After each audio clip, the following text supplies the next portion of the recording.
네, 기도해주고 걱정하고 염려해주고 덕분에 잘 일주 다녀왔습니다. 일정이 빠듯해서 정신없이 보내다 보니까 일주일이 거의 다 갔어요. 근데 또 폭풍이 또 온다고 해서 염려했어요. 들어가야 되는데 어떻게 할까. 벼랑이 나서 어우 어제 저녁 8시 50분 티켓을 끊어놨는데 그때 들어오면 주일이 잘 준비가 안 될 것 같아서 집사람하고 일어나자마자 공항으로 향했습니다. 제가 잘하는 게 뭡니까? 부딪혀보는 거죠.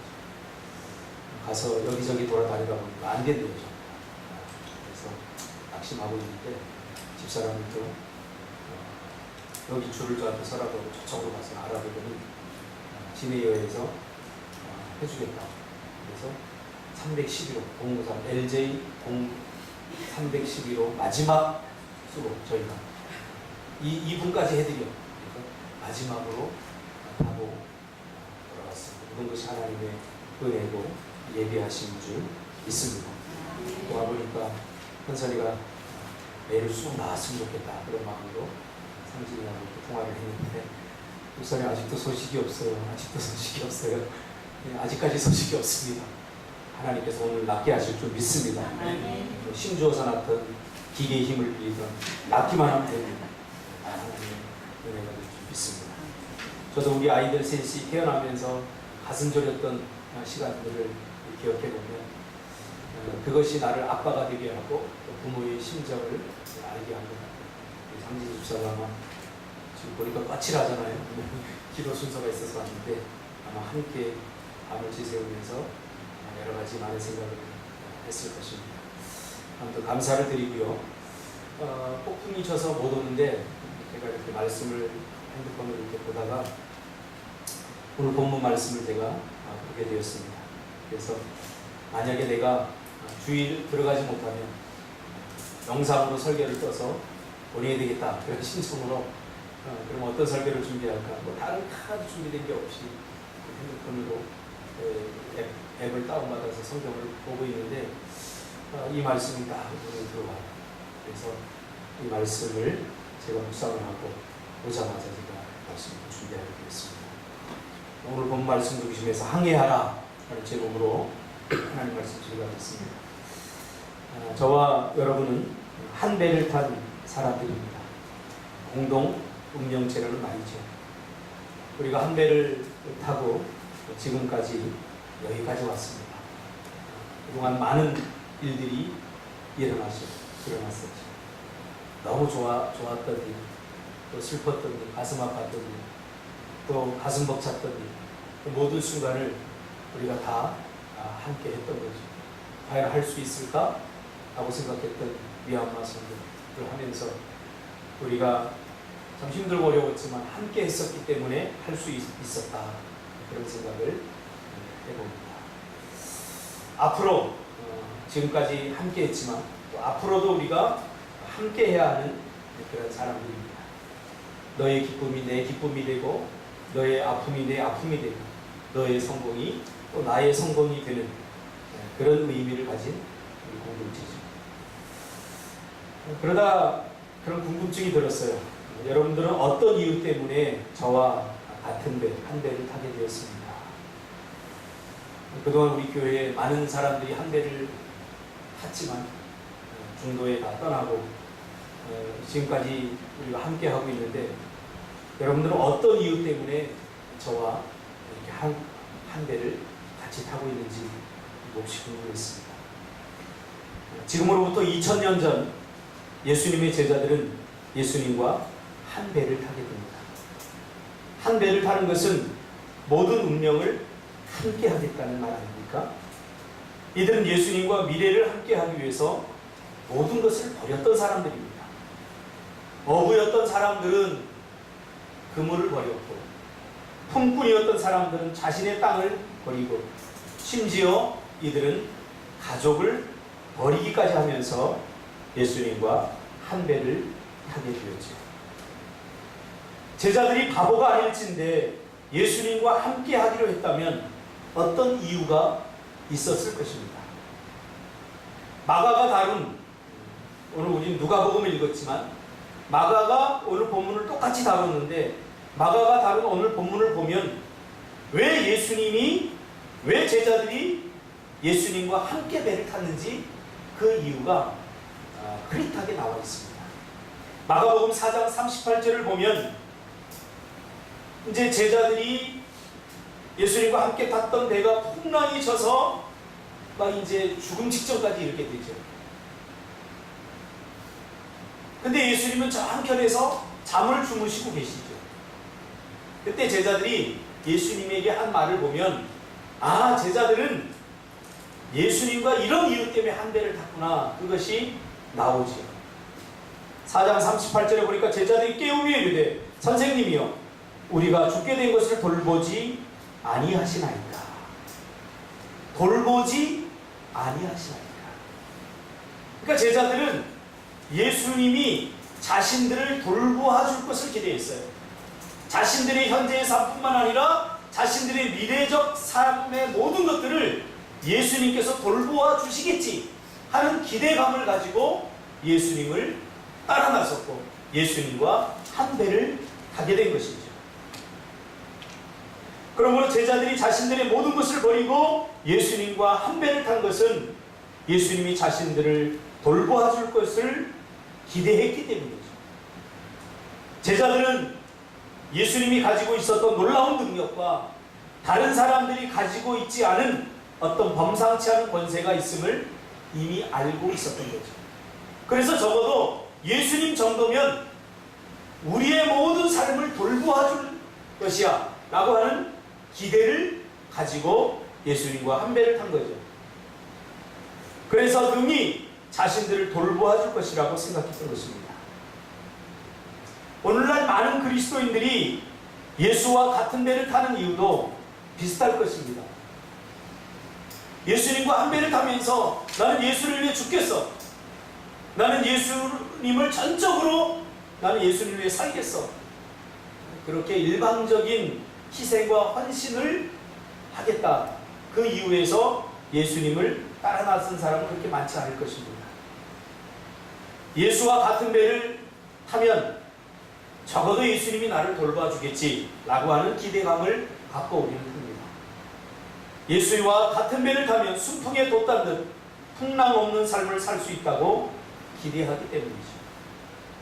모든 것을 버리고 주님과 같은 배를 타면 적어도 어떤 인센티브가 있을 것이라고 하는 기대가 있습니다. 이런 기대를 갖는 것은 잘못된 일이 아닙니다. 우리가 인간이기 때문에, 연약한 인간이기 때문에 적어도 예수님을 우리가 따르고 예수님과 한 배를 타면 예수님이 우리의 삶을 책임져 주시겠지 라고 하는 기대를 갖는 것은 잘못된 일이 아닙니다. 그런데 예수님과 같은 배를 탄 제자들에게 오늘 본문에 보니까 어떤 일이 일어났습니까? 큰 풍랑을 만나게 되죠. 23절에 보니까 마침 광풍이 호수를 내리치며, 광풍이 뭡니까? 한문 표기를 보니까 미친 바람이에요. 미친 바람. 그러니까 이 광풍이 얼마나 거세든지 미친 바람이라는 거예요. 여러분 미친 바람 봤습니까?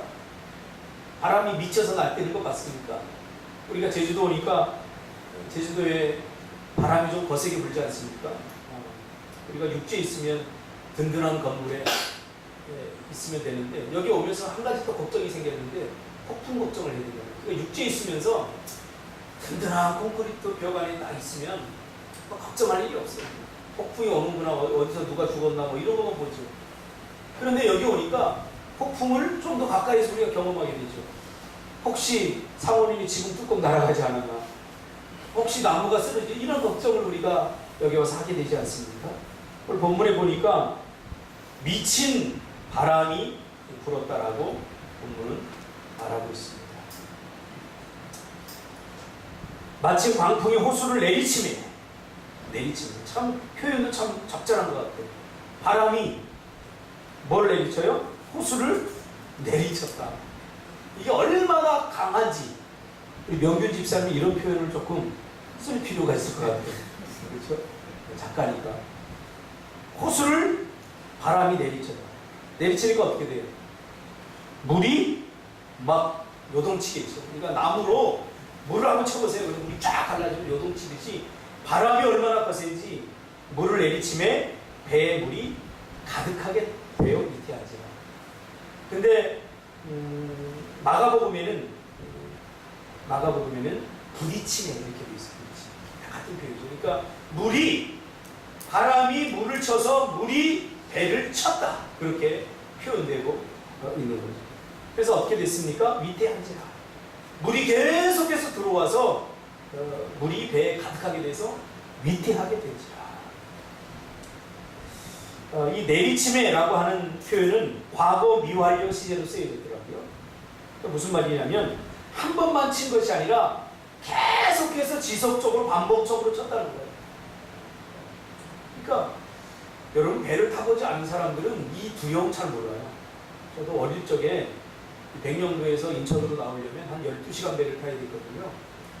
그리고 제가 첫 기억을 제가 절대 잊지 못해요. 옹진호라고 하는 데였는데 아침에 일찍 배를 어머니하고 이렇게 탔는데 결국은 인천으로 나오지 못했어요. 얼마나 바람이 세게 불고 배가 한번 위에 떴다가 쭉 내려가면 마치 쑥 밑으로 들어갈 것만 같아요. 바람이 불고 파도가 치는데 정말 지옥이 따로 없었어요. 두려운 거죠. 이러다 죽겠다. 또 어린 마음에 손을 다 하고 몸을 움직일 수 없어요. 나중에는 여 밑에 있는 똥물까지 다 나올 게 없어요. 그런 가운데 움직이지 못하고 배에 이렇게 있으면서 배가 요동을 치는데 이러다가 배가 깊은 물중에 빠져들겠다. 그런 염려와 걱정만 가득합니다. 오늘 예수님도 지속적으로 계속해서 내리치는 그런 파도에 배가 부딪히면서 이 배가 가라앉지 않을까, 이 배가 부서지겠다, 그런 두려움으로 가득 차 있는 거죠. 오랜 시간 제자들은 이 배 안에서 바람이 내리쳐 거대한 파도를 만들어내 배를 집어삼킬 것 같은 아슬아슬한 상황에 지금 밤새도록 직면해 있었던 거죠. 살다 보면 우리가 이렇게 인생의 폭풍을 만나서 끝날 것 같지 않은 폭풍의 파도에 시달릴 때가 있습니다. 저도 목회를 한 10여 년 동안 하면서 이거 언제 끝나지? 끝나지 않을 것 같은 그러한 폭풍에 시달린 적도 있습니다. 이쯤 되면 여러분 후회가 되지 않을까요? 에이, 괜히 배탔다. 제자들. 예수님은 괜히 나를 배에 태워가지고 가자고 그래가지고 내가 당하지 않은 이 어려움과 이 죽음의 고통까지 느끼게 하는지 이쯤 되면 후회가 되지 않겠습니까? 사람은 다른 사람을 위해 산다고 하지만 다 거짓말입니다. 우리 뼛속까지 자기만을 위해서 삽니다. 어떤 사람을 도와줘도 정말 그 사람을 일방적으로 100% 위해서 도와주는 경우는 그렇게 많지 않은 것 같아요. 나를 위해서 그를 돕는 거죠. 그렇죠? 그러므로 죄인인 우리는 예수님을 만나지 않으면, 예수님을 경험하지 않으면 죽을 때까지 자기 중심적으로 살 수밖에 없는 인생을 절대로 잊지 말아요. 오늘 이런 폭풍 중에 제자들 가운데 노련한 어부가 7명이나 있었습니다. 예수님의 12명의 제자 중에 7명은 어부 출신이죠. 요한복음 3장에 나오는데요. 예수님이 당시에 탔던 이 배는 학자들에 의하면 최소한 5명의 선원이 필요했던 배입니다. 노를 져야 되는 노자비가 4명이었고, 그리고 키를 담당하는, 배 방향을 담당하는 키자비가 1명이었고, 그런 최소한 선원이 5명이 필요했던, 그렇게 이때 당시에는 그렇게 작은 배라고 볼 수 없는 큰 배에 속하는 배였습니다. 이 노련한 어부들이 이 풍랑 앞에서 어떻게 됐겠습니까? 풍랑 치는구나, 어떻게 되겠지, 그런 게 아니라 이 노련한 어부들은 최선을 다했겠죠. 노자비들은 노를 어떻게 져야 되는지, 이러한 거대한 풍랑 속에서 노를 어떻게 져야 되는지 잘 알았던 사람들이고, 키자비는 이때 어떤 방향을 타야 배가 가라앉지 않는지 잘 알았던 숙련된 그런 노련한 어부들이었습니다. 이 어부들이 이 폭풍과 밤새도록 맞다가 싸우다가 내린 결론이 뭡니까? 이제는 안 돼요. 지쳐버린 거죠. 싸우다 지쳐버린 거죠. 각자 자기 위치에서 어떤 사람은 돌을 젓고 어떤 사람은 키를 잡고 미친 바람이 불 때마다 그 미친 바람이 일으킨 물이 배 안으로 들어와서 배를 집어삼킬 듯 달려들 때마다 이들은 배를 지켜내기 위해서 안간힘을 쓴 거죠. 지난 10년 동안 저와 여러분이 이 꿈틀교회를 지켜내기 위해서 온갖 폭풍에도 가라앉을 것 같은 위기 속에서도 이 꿈틀호라고 하는 배를 지켜내기 위해서 안간힘을 썼듯이 그렇게 최선을 다했죠. 이들이 이렇게 최선을 다한 것은 이들의 실력과 경험이라면 충분히 이 풍랑을 견뎌낼 수 있다고 생각했기 때문입니다. 아니 어쩌면 본능적으로 그런 생각도 없이 폭풍이 몰아치니까 각자 자기의 역할을 감당하면서 이 위기를 극복하려고 했던 것 같습니다. 그러나 밤새도록 풍랑에 시달리다 다 지쳐버린 거죠. 그리고 내린 결론이 뭡니까? 우리가 감당할 수 없다는 거죠. 자신들이 통제할 수 없다는 거죠. 이 결론을 내린 겁니다. 어떻게 하다가 최선을 다해서 이 풍랑을 견디고 이기려고 애쓰고 힘쓰다가 내린 결론이 자신들이 통제할 수 없다. 우리도 사실 똑같아요. 비슷해요. 우리도 인생의 풍랑을 만날 때 우리가 가지고 있는 실력이 먼저입니다. 그리고 우리가 가지고 있는 경험을 먼저 의지하게 됩니다. 그러나 시간이 흐를수록 풍랑은 더 거세지죠. 자신들이 통제할 수 없다는 결론에 도달하면서 제자들의 의지를 다 풍랑에 꺾어버린 거죠. 그러니까 이 풍랑은 배만 때린 것이 아니라 제자들의 의지와 기대를 사정없이 꺾어버린 것입니다.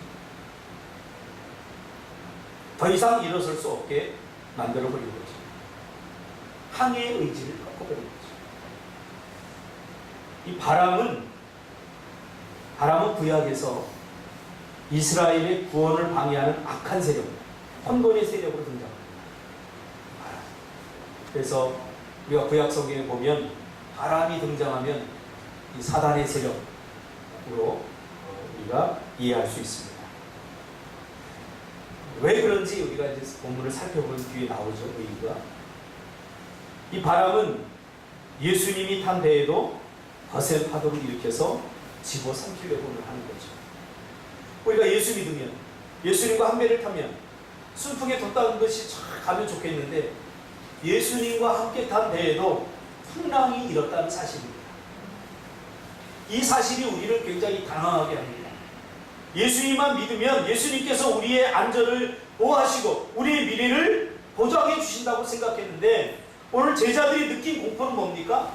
예수님이 함께 탄 배에도 풍랑이 일어서 심지어 예수님은 잠을 자고 이 풍랑에 아무런 영향력을 예수님이 미치지 못하고 있다는 사실. 우리도 가끔 느끼지 않습니까? 저도 목회를 하면서 이런 공포를 가끔 느꼈어요.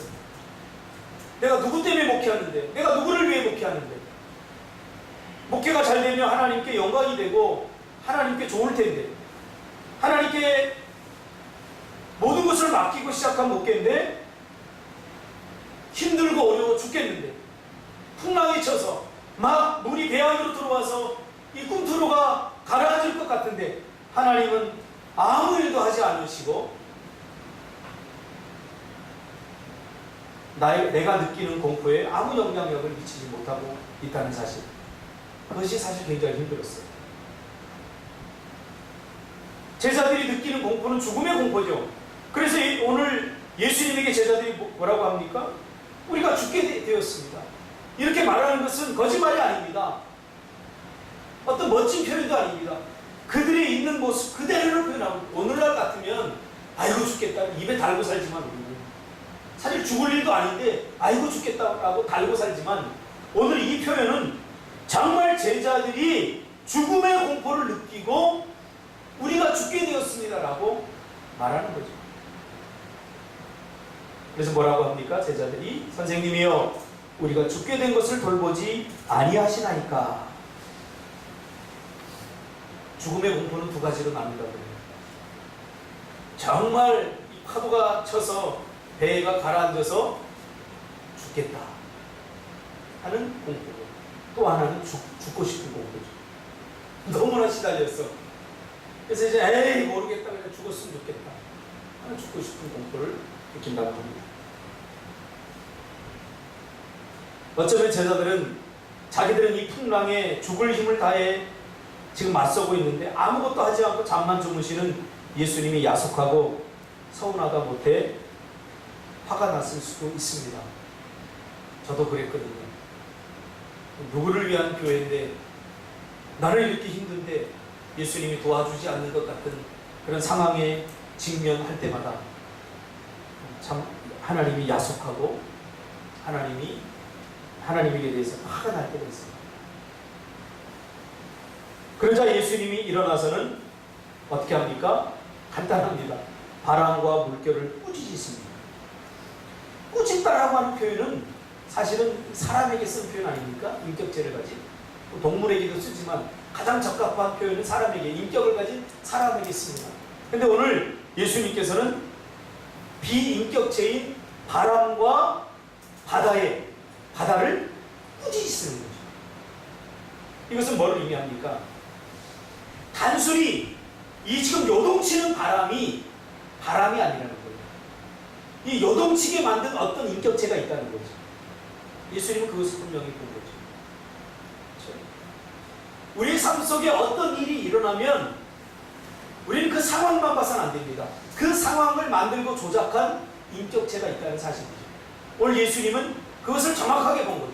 배를 타고 누워 주무셨지만 이 파도를 일으킨 것은 자연적인 일으킴이 아니라는 거예요. 자연적인 파도가 아니라는 거예요. 그 파도를 일으킨 인격체가 있다는 거예요. 그게 누구죠? 바로 사단이라는 거죠. 하나님의 구원을 방해하고 제자들의 사역을 방해하는 인격체가 있다는 거죠. 그것이 사단이에요. 그 사단이 바람을 요동치게 하고 바닷물을 경록게 해서 지금 배를 깊은 바닷속으로 빠뜨리려고 하는 거예요. 그래서 더 이상 사역을 하지 못하도록, 더 이상 구원이 일어나지 못하도록 지금 방해하고 있는 거죠. 제자들은 온몸으로 그것을 느끼고 있는 거죠. 그런데 예수님께서 일어나셔서 바다를 꾸짖습니다. 사실 누구를 꾸짖은 거예요? 바다를 경록케 하는 사단을 꾸짖습니다.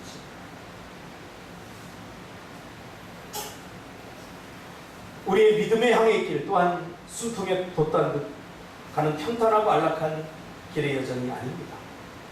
오늘 제자들이 예수님을 따라 탔던 배에서 풍랑을 만나 거의 죽게 되었듯이 우리도 같은 배를 타고 한 교회에서 같은 배를 타고 가다 보면 이러한 위험과 풍랑을 만날 때도 있습니다. 지금까지도 많이 만났듯이 말이죠. 시편 106편 9절에 보니까 이 바다가 나오는데 미친 바다라고 표현하고 있습니다. 때로는 우리 앞길을 막으며 죽일 듯이 집어삼키려고 우는 사자처럼 이 사단은 달려들죠. 거친 파도의 모습, 강한 바람의 모습, 우리가 타고 있는 배를 두드리죠. 여러분 기억하세요. 예수님과 함께 배를 탔어도 반드시 풍랑을 만나게 된다는 사실입니다. 예수님과 함께 배를 탔다고 풍랑이 없는 것은 아닙니다. 이스라엘 백성들이 하나님의 말씀에 순종하여 모세를 따라왔음에도 홍해라고 하는 바다가 앞에 떠 막혔던 것입니다. 그럼 어떻게 됩니까? 오늘 본문을 보니까 제자들이 어떻게 했는지 나옵니다. 제자들은 자신들이 해볼 거 다 해보고 하다 나중에 안 되니까 어떻게 합니까? 소리쳐 잠자고 있는 예수님을 깨웠다라고 본문을 말해주고 있습니다. 근데 사실 이것은 가장 먼저 해야 될 행동입니다. 풍랑이 일면 어떻게 됩니까? 예수님! 지금 풍랑이 일고 있어요 하고 예수님을 소리쳐 깨워야죠.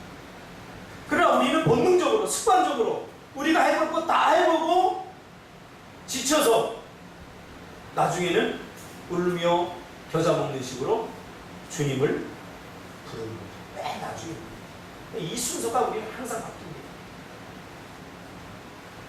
인생의 풍랑이 일면 예수님과 함께 탄 데에도 풍랑이 있는데, 풍랑이 일면 우리는 어떻게 됩니까? 소리쳐서 예수님을 깨워야 됩니다. 이게 뭡니까? 기도예요. 가장 먼저 기도해야 됩니다. 풍랑이 일고 있습니다. 해가 뒤집어질 것 같습니다. 예수님 도와주세요 하고 제일 먼저 도움의 손길을 구하고 하나님께 기도해야 돼요. 이것이 제일 먼저고, 이것이 전부고, 이것이 모든 것입니다. 더 이상 필요 없어요. 내가 노를 잘 젓기 때문에 내가 노를 잘 저어야 되겠다. 내가 이런 경우에는 키를 어떻게 잡아야 되는지 안다. 키를 잡으러, 키 잡는 현장으로, 노 잡는 현장으로 가는 것이 아니라 우리가 가야 할 현장은 기도의 현장이라는 거예요. 예수님을 향해, 예수님 지금 폭풍이 치고 있습니다. 풍랑이 치고 있습니다. 라고 예수님을 깨우는 기도의 현장으로 가장 먼저 달려가야 한다는 사실이죠. 그럼 번번이 우리는 이것을 잊어버립니다. 그래서 우리가 할 수 있는 그 일의 현장으로 가서 죽도록 고생하고 해볼 것 다 해보고 그리고 통제할 수 없다라고 생각하니까 나중에야 예수님을 부르게 되죠. 제가 이번에 일주일 동안 집을 떠나면서 느낀 게 있어요. 그게 뭐냐면 집 떠나면 개고생이다.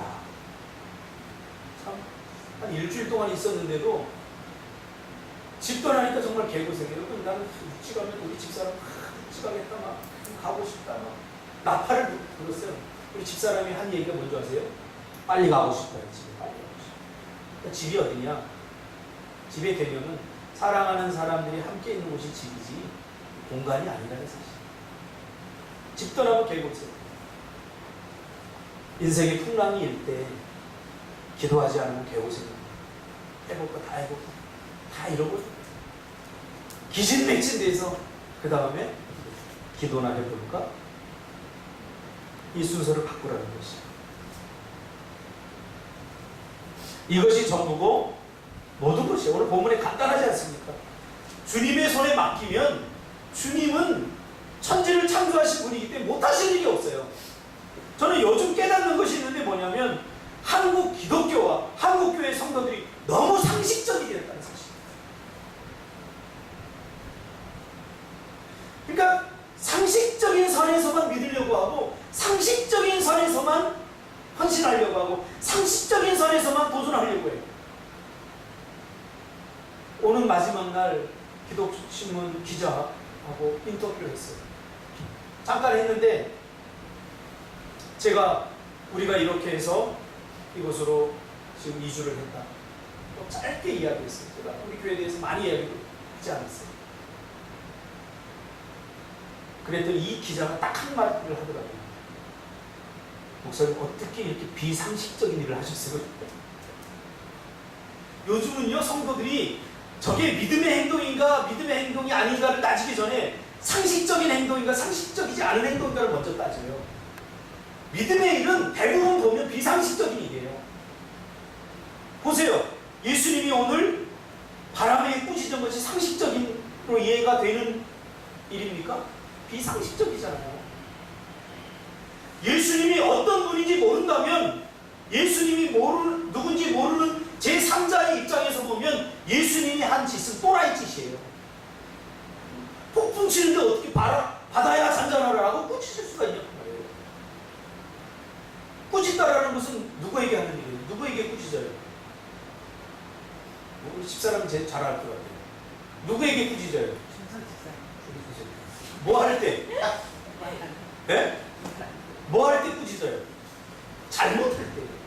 그러니까 지금 바람과 바다가 잘못하고 있는 거예요. 그러니까 예수님 꾸짖은 거예요. 뭘 잘못하고 있어요? 지금 나중에 결론을 나중에 얘기할게요.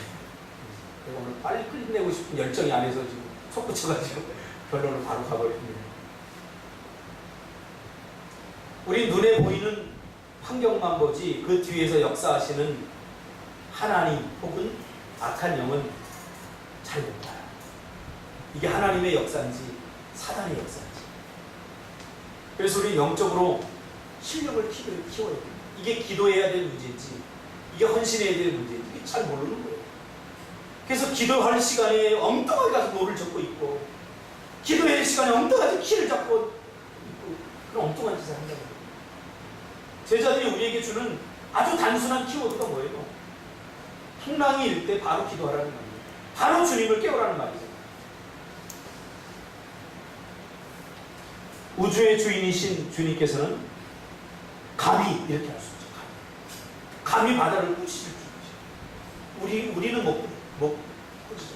그러나 주님은 그렇게 할 수 있죠. 우리는 너무 세상적인 상식에 갇혀서 오늘날도 일어나고 있는 기적이라든가 하나님의 인도하심, 초월적인 역사를 아예 기대하지 않는 그러한 시대가 되고 있습니다. 그러니까 어떻게 해야 돼요? 내가 열심히 노를 저어서 배를 살려내야죠. 그래야 하나님께 영광이 될 수 있다고 그러죠. 아닙니다. 내가 키를 잘 실력을 키워서 스페셜하게 키를 돌려서 이 배를 가라앉지 않게 해야 내가 살 수 있고, 그것이 하나님의 영광이라고 생각합니다. 그래서 오늘날 그리스도인들은 하나님을 위해 기도하는 일에 목숨 걸지 않고 자신의 실력을 쌓는 일에 목숨을 건다는 사실입니다. 그래서 선교사로 나가려고 하면 얼마나 까다로운지 몰라요. 오늘날 목회자가 되려고 하면 얼마나 까다로운지 몰라요. 물론 까다로워야 됩니다. 철저히 검증되어야 됩니다. 그러나 세상의 상식과 과학과 이성과 논리 이전에 하나님에 대한 믿음이 먼저라는 사실. 그래서 오늘 예수님이 제자들에게 뭐라고 합니까? 꾸짖으니까 어떻게 해요? 사단이 알고 예수님이 개입했구나. 그리고는 딱 멈춰버려요. 사단이 하는 일이 끝나버린 거예요. 예수님이 한마디. 여러분, 이게 예수님입니다. 나는 못하지만 우리가 예수님을 깨우면 예수님께서는 할 수 있다는 사실이에요. 그래서 우리가 기도해야 된다. 그리고 예수님이 제자들에게 뭐라고 합니까? 너희 믿음이 어디 있느냐. 제자들의 믿음은 이미 거세게 몰아치는 바람과 거센 풍랑에 맞서서 물이 서서히 배로 들어오면서 물이 막 배를 때리는 그 순간순간 제자들의 믿음은 산산이 부서져 버린 거죠. 모든 것을 버리고 주님을 따라 나섰지만, 주님과 한 배를 탔지만 그들의 믿음의 미천이, 그들의 믿음에 순수하지 못했던 것들이 다 드러나게 된 거죠. 풍랑은 우리의 믿음의 미천을 다 드러내게 하는 거죠. 말로는 주님을 내가 죽기까지 따른다고 했지만 사실 죽을 마음이 없었던 거예요. 주님이 가지고 있었던 어떤 초월적인 능력을 이용하고 싶었던 거죠. 요즘 그리스도인들은 너무 똑똑하고 지혜로워서 배를 아예 타지 않으려고 합니다. 왜요? 예수님과 함께 배를 타면 무슨 일이 일어나는지 알기 때문이죠. 오늘 제자들이 그랬던 것처럼 죽을 일이 생긴다. 죽을 만큼 힘든 일이 생긴다는 거 너무 똑똑해서 잘 알아요. 그러나 죽을 만큼 힘들지만 폭풍을 잠잠케 한다는 사실을 우리는 잊어요. 그만큼 우리는 편안함과 안락함에 익숙해져 있어요. 오늘날 우리의 시는 뭐예요? 편안하고 안락한 삶이에요. 다 필요 없어요. 그냥 편안하고 안락하면 살면 돼요. 의미 있고 가치 있는 일 보다는 편안하고 안락한 삶, 이게 먼저. 오늘 우리를 지배하고 있는 이 시대 정신이 그거 아닙니까? 편안하고 안락. 어제도 비행기 타고 오는데 내 옆에, 그래서 집사람하고 어쩔 수 없이 따라탈 수밖에 없었어요. 집사람은 좌측으로 타고 나는 따라타고 타고 있는데 옆에 아가씨들이 탔어요. 아, 괜찮은 회사예요. 근데 내가 책을 읽다가 하도 시끄럽게 떠들어서 책을 이렇게 접고서 이렇게 눈 감고 있는데 다 들리지 않습니까? 자려고 하는데 칵테일 파티 현상이 일어나가지고 자 여기에 실려 있어요. 그래가지고 듣는데 그거예요. 이 사람들의 삶의 목적을 들어보니까 한마디로 말하면 편안하고 안락한 삶이에요. 250번인데 350을 쓴대요. 자랑하는데 한 사람이 나 이번에 카드 회사에서 한도 조정해줬어. 1,000만 원으로. 딱 그러니까 야, 너 얼마 버는데? 250원. 얼마 써 한 달에? 350원. 나머지는 어떻게? 돌려받기. 아무런 의미가 없어요. 그냥 들어보니까 매일 여행 다니고 편안하고 안락한 사람들. 이번 여름에 어디 가서 그랬더니 이번 여름에 너무 더워가지고 여행 다니면 피곤할 것 같아서 무슨 그 서울에 무슨 그 별 몇 개짜리 호텔에 들어가서 3박 4일 동안 편안하게 쉬다 왔다는 거예요. 그러니까 의미 있고 가치 있는 일은 의미가 없어요. 요즘 우리들에게 가장 중요한 게 뭐예요? 편안하고 안락한 삶. 오늘 제자들이 의미 있고 가치 있는, 다시 말하면 복음을 전도하는, 사람을 낳는 어부가 되게 하기 위해서 우리가 예수님과 한 배를 탄 거 아닙니까? 여러분, 이 꿈투로에 왜 탔어요? 사람을 낳는 어부가 되기 위해서 우리가 탄 거 아닙니까? 그럼 가다 보면 폭풍 만날 수 있죠. 폭풍 만날까봐 배를 정박해 두면 이 배는 배의 구실을 하지 못하는 거예요. 항구에만 머물러 있는 배에 타고 있는 어부를 어부라고 말할 수 있겠냐고 말이죠. 그래서 예수님은 제자들을 배에 태운 것입니다. 그래서 풍랑일 때도 사단이 밀가부르도 타는데도 가만히 있는 거예요. 여러분들은 어떻게 하나 보자. 하나님은 우리를 사람을 낳는 어부로 부르셨습니다. 고기를 잡으려면 안전한 항구가 아닌 거센 풍랑이 일고 배를 집어삼킬 듯 달려드는 바다 한가운데로 가야 됩니다. 우리가 그러지 않았습니까? 이하성이 있습니다. 오늘 저는 상진 입사 기도를 듣고 가슴이 뛰기 시작했어요. 저는 사실 그랬거든요. 미얀마 선교는 힘들다. 하나님이 하라고 하니까 한다고 해야 된다고 말은 하지만 이게 가능할까? 오른쪽 기도 소리 듣고 가슴이 다지겠어요. 사실 이번에도 가서 김 목사님, 다운교회 목사님 저 셋이 모여서 앞으로 우리의 선교 방향에 대해서 밤을 새가면서 힘들게 이야기했습니다. 김성자 목사는 아무도 못 가리고 혼자 울면서 갔대요. 그러니까 다른 사람들 그랬을 때 혼자 가니까 좋지. 여행이나 시간하고 왔습니다. 여러분, 여행할 데가 없어서 별로 혼자 여행하고 왔습니다. 우리 알잖아요. 여행할 데가 없어서 미얀마로 여행합니까? 우리 미얀마 가서 지금까지 가서 뭐 여행지 제대로 돌아본 데 어디 있습니까? 앞뒤 꽉 막힌 맹각비 선교사를 만나갖고 여기엔 다 불교 유치니까 가볼 데 없어, 가지마. 그래서 우리 아무것도 못 가지 않았잖아. 그게 좋아요, 저는. 지금까지 맹각비 선교사님을 제가 변함없이 도와야 되겠다. 지금도 그래요. 돕고 싶어요, 계속. 그 마음이, 그분이 저에게 뭐 립서비스를 하거나 잘해줘서 하네요. 지금도 그분은 저에게 얼마나 무뚝한지 몰라요. 가끔 있다 문자 하나 보내서 도와달라고. 이게 전부예요. 그럼 좋은 관계라도 유지하기 위해서 좀 서비스도 하고 그래야 되는데 그거 전혀 없어요. 제가 미얀마 갔을 때 저를 더 좋은 호텔로 모시고 더 좋은 곳에 구경시켜주고 그러면 제가 더 잘 갈 텐데 그런 거 하나 없었어요. 제가 가서 그런 적이 있었으니까 여러분 다른 교회 가서 한번 설교 가보세요. 목사님은 특별 대우 받습니다. 전 지금까지 저도 제 돈 내고 제가 다 힘들고 어렵지만 그렇게 했어요. 순수한 마음, 순수한 마음. 그게 저를 자꾸 매력적으로 끌어요.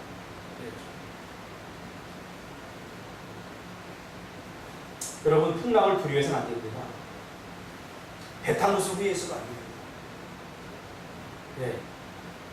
그 파도가 때리쳐서 배가 뒤집어질 것 같은 그런 순간순간,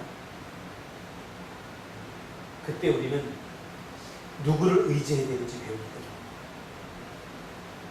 우리의 힘으로는 배를 이 파도로부터 구원해야 될 힘이 하나도 없어요. 제자들이 스스로에게 묻죠. 그가 누구이기에? 예수님이 도대체 누구이기에 바람과 바다를 꾸짖으니까 잠잠하는가? 앞으로 배워야 됩니다. 여러분이 생각하는 예수님은 누굽니까? 누구이고요? 이게 정말로 우리가 일평생 우리가 답해야 될 질문입니다. 이 질문. 예수님을 여러분 누구라고 생각합니까? 박준석 집사님은 예수님을 누구라고 생각합니까? 내가 힘들 때마다 기도하면 들어주는 분, 내 필요를 채워주는 분, 그분으로 압니까? 예수님 굉장히 서운합니다. 이 질문은 굉장히 광범위한 질문이고 한마디로 답할 수 없는 우리의 전생애로 답해야 되는, 우리의 삶으로 답해야 되는, 우리의 믿음의 순간순간 폭풍이 일 때마다 우리가 답해야 되는 문제 아닙니까? 지금까지도 우리가 살아오면서 하나님은 저의 모든 삶을 책임져 주셨어요. 인도해 주셨어요. 그 과거의 기억 속으로만 답해야 되는 것이 아니라 앞으로 살아보지 않은 날들 가운데 우리가 어떤 일이, 무슨 일이 어떻게 일어날지 몰라요. 어떤 풍랑, 어떤 인생의 풍랑이 요동칠지 몰라요. 그때에도 우리는 답해야 될 문제 아닙니까? 과거에 붙들려서는 안 됩니다. 앞으로 살아보지 못한 날들이 있어요. 오늘도 제가 꿈틀이 학교 말씀을 준비하면서 하나님 그런 마음을 주셨어요. 말씀의 제목이 뭐예요? 작게 시작하지만 작아지지 마라. 작음에 머무르지 마라. 하나님의 나라는 작게 시작합니다. 우리 꿈틀이 학교 보세요. 이게 뭐 하는 건가? 많은 건가? 제대로 되고 있나? 몰라요. 작아요. 우리가 작기 때문에 그래요. 실력도 없고 다 관심도 다 작고 다 작기 때문에 그래요. 그러나 작게 시작하지만 하나님의 우리를 향한 비전은 뭐냐면 작게 시작하지만 절대 작아지지 말아야 돼요. 할렐루야. 우리 교회에 대한 비전도 마찬가지고 우리도 마찬가지입니다. 예수님과 한 배를 탄 사람들이 반드시 기억해야 되는 것이 있습니다. 어떤 바람과 풍랑도 예수님이 탄 배를 뒤집을 능력이 없다는 것입니다. 할렐루야. 절대 우리는 뒤집혀서 깊은 바다에 빠진 인생들 하나도 없다는 거예요. 물론 그렇게 될 것 같은 죽음의 공포가 우리를 공격할지라도 결국 어떻게 됐습니까? 사단이 일으킨 바람과 파도가 예수님이 탄 배를 뒤집었습니까? 뒤집지 않아요. 절대 뒤집히지 않아요. 우리 교회도 마찬가지입니다. 한동안 우리 교회 처음에 1차 부흥을 할 때 사람들이 많이 모이고 막 했어요. 그러니까 1차 풍랑이 일었어요. 다 떠났어요. 떠나면서 어떤 분이 하시는 말씀이 뭐냐면 지들이 그랬다는 거예요. 떠나면서 이 교회 망할 거야. 박 목사 고집부리다 문 닫을 거야. 그랬다. 망했습니까? 망하죠. 중요한 것은 예수님과 함께 배를 타야 된다는 사실이죠. 그래서 풍랑에 우리가 집중할 것이 아니라 오늘 예수님이 묻잖아요. 너희 믿음이 어디 있느냐? 믿음이 작은 자들아. 믿음이 없기 때문에요. 우리가 인생의 작은 풍랑이 칠 때마다 두렵고 떠는 것은 믿음이 없기 때문에 믿음이 없기 때문에. 믿음 점검을 해야 돼요. 우리는 앞으로 더 큰 일을 할 수 있어요. 미얀마? 더 큰 일을 할 수 있어요. 주님은 풍랑으로 제자들을 훈련시키는 분입니다. 그래서 풍랑이 일어도 두려워하거나 무서워해서 항해를 멈춰서는 안 됩니다. 절대로 항해를 멈춰서는 안 됩니다. 그래야 사람을 낚는 어부가 될 수 있습니다. 할렐루야. 오늘 저는 주일학교에 참 은혜를 많이 받았는데요. 가서 설교를 들은 것도 아니고 예배를 드린 것도 아닌데 주일 학생들이 아침에 일어나니까 저쪽에서 막 시끌시끌하는데 이 시끌시끌하는 소리가 은혜의 소리예요. 찬송의 소리로 저한테 들리고 기도의 소리로 들리더라고요. 제가 가지고 있는 꿈과 비전이 그거예요. 이곳에 주일 학생들이 많아지고 많은 사람들이 와서 꿈꾸고 회복되고 그래서 앞으로 더 많은 이곳에 아이들이 놀 수 있고 힘든 사람이 쉴 수 있는 터전을 만들려고 제가 목조주택 학교를 들어가려고 합니다. 할렐루야. 다들 인테리어 하느라 바쁘니까 제가 이제 집 짓게 할 겁니다. 그래서 목조주택 학교 이제 입학하려고 제가 준비를 하고 있고요. 그리고 책도 이번에 사왔어요.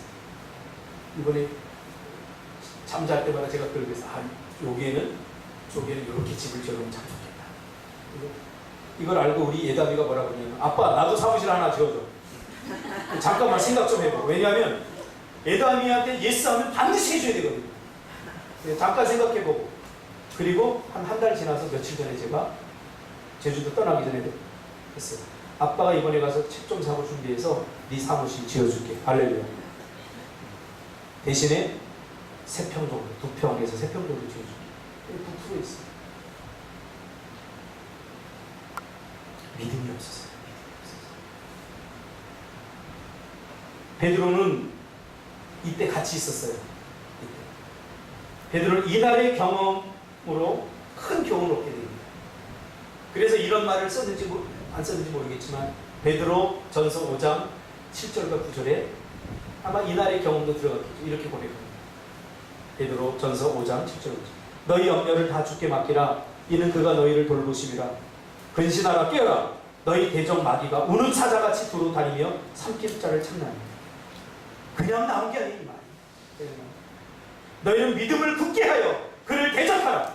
이는 세상에 있는 너희 형제들도 동일한 고난을 당하는 줄 알리라.